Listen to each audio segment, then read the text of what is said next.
folha em branco.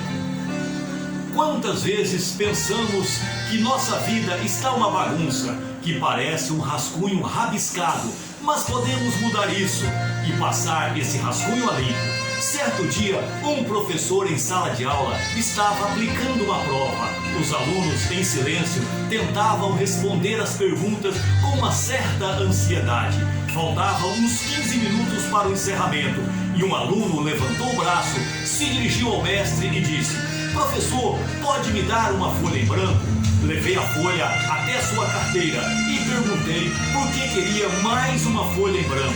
Ele respondeu: "Eu tentei responder as questões, rabisquei tudo, fiz uma confusão danada e queria começar outra vez." Apesar do pouco tempo que faltava, confiou-se no rapaz. Foi dada a folha em branco, onde se tentou responder o que podia.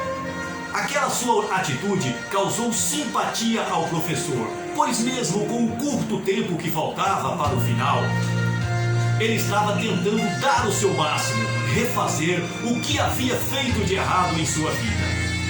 Moral da história: quantas pessoas receberam uma folha em branco que foi dada por Deus até agora? E só tem feito rabisco, confusões, tentativas frustradas e uma confusão danada. Não seria um bom momento para se pedir a Deus uma folha em branco, uma nova oportunidade para reconstruir sua vida? Assim como tirar uma boa nota depende exclusivamente da atenção e do esforço, uma vida boa também depende da atenção que demos aos ensinamentos do professor nosso Deus. Não importa qual seja a sua idade, o seu problema, a sua condição financeira, a religião e etc. Levante o braço, peça uma folha em branco, passe sua vida a limpo. Não se preocupe em tirar 10, ser o melhor. Preocupe-se apenas em dar o seu melhor, em se auto-superar.